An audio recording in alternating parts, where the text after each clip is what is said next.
നിങ്ങളുടെ bank account freeze ആയോ? Cyber സെല്ലിൽ നിന്ന് നോട്ടീസ് വന്നു. ബാങ്ക് ആപ്പിൽ ഡെബിറ്റ് ഫ്രീസ് എന്ന് കാണിക്കുന്നു. ടെൻഷൻ ആവുന്നുണ്ടോ? ഒട്ടും പേടിക്കേണ്ട. ഭാരതീയ നാഗരിക് സുരക്ഷാ സംഹിത പ്രകാരം എന്തൊക്കെ ലീഗൽ റൈറ്റ്സ് ഉണ്ടെന്ന് ഞാൻ പറഞ്ഞുതരാം. ആദ്യം അറിയേണ്ടത് BNSSലെ സെക്ഷൻ 106, അതായത് പഴയ CRPCയിലെ 102. അതായത് അതിൽ പറയുന്നത് power of police officer to seize certain property. അതായത് ഈ ഒരു നിയമപ്രകാരം ഒരു പോലീസ് ഓഫീസർക്ക് ചില വസ്തുക്കൾ പിടിച്ചെടുക്കാം. ഡെബിറ്റ് ഫ്രീസിന്റെ കാര്യത്തിൽ പോലീസുകാർക്ക് നിങ്ങളുടെ അക്കൗണ്ടിലുള്ള മുഴുവൻ തുകയും ഫ്രീസ് ചെയ്യാൻ പറ്റില്ല. അതിന് അധികാരമില്ല. ഈ ഒരു ഡെബിറ്റ് ഫ്രീസിന് സെക്ഷൻ 107 പ്രകാരം ജൂറിസ്ഡിക്ഷണൽ മജിസ്ട്രേറ്റ്, അതായത് അധികാരപരിധിയുള്ള മജിസ്ട്രേറ്റിന്റെ കയ്യിൽ നിന്ന് പോലീസുകാർ നിർബന്ധമായും ഓർഡർ കൈപ്പറ്റിയിരിക്കണം. ജുഡീഷ്യൽ അപ്രൂവൽ ഇല്ലാതെ ഡെബിറ്റ് ഫ്രീസ് ചെയ്യുന്നുണ്ടെങ്കിൽ അത് തികച്ചും ഇല്ലീഗലാണ്. ആദ്യമായി ഒരു സൈബർ ഫ്രോഡ് കംപ്ലൈന്റ് വന്നു കഴിഞ്ഞാൽ അവർ ചെയ്യുന്നത് ആ പെർട്ടിക്കുലർ ഡിസ്പ്യൂട്ടിലുള്ള തുക മാത്രം ഫ്രീസ് ചെയ്യുക എന്നതാണ്. അതായത് നിങ്ങളുടെ മുഴുവൻ അക്കൗണ്ട് ബ്ലോക്ക് ചെയ്യാൻ പാടില്ല. ബാക്കി എമൗണ്ട് നിങ്ങൾക്ക് യൂസ് ചെയ്യാവുന്നതാണ്. ഇത് കോൺസ്റ്റിറ്റ്യൂഷൻ ഓഫ് ഇന്ത്യയിലെ ആർട്ടിക്കിൾ 300A പ്രകാരം കോൺസ്റ്റിറ്റ്യൂഷണൽ റൈറ്റ് ആണ്. പ്രധാനമായും ഇതിൽ നിങ്ങൾ അറിഞ്ഞിരിക്കേണ്ടത് രണ്ട് നിയമങ്ങളാണ്.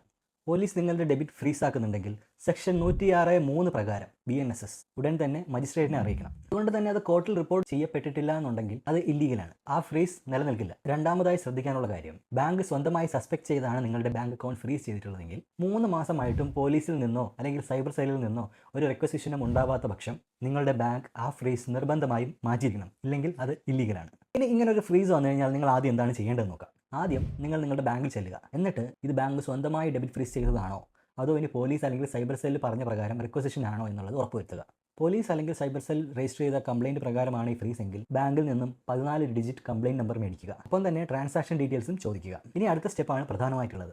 ഈ കിട്ടിയ കംപ്ലൈൻറ്റ് നമ്പറും ട്രാൻസാക്ഷൻ ഡീറ്റെയിൽസുമായി ഒരു വക്കീലിനെ അപ്രോച്ച് ചെയ്യുക. വക്കീൽ ഇതിനെ ഈ ഒരു കംപ്ലൈൻറ്റ് വന്നത് ഏത് പോലീസ് സ്റ്റേഷനിൽ നിന്നാണ്, ഏത് സ്റ്റേറ്റിലെ പോലീസ് സ്റ്റേഷനിൽ നിന്നാണ്, അങ്ങനെയുള്ള ഡീറ്റെയിൽസ് എല്ലാം വക്കീൽ കളക്ട് ചെയ്യും. ഇപ്പോൾ പൊതുവായി കണ്ടുവരുന്നത് പല സ്റ്റേറ്റിലെ പല പോലീസ് സ്റ്റേഷനിൽ നിന്നായിരിക്കും കംപ്ലൈൻറ്റുകൾ വന്നിട്ടുണ്ടാവുക.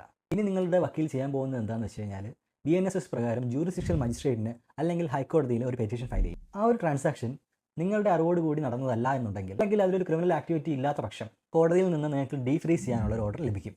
ഈ ഓർഡർ ലഭിച്ച ഉടനെ നിങ്ങൾ നിങ്ങളുടെ ബാങ്കുമായിട്ട് ബന്ധപ്പെടുക.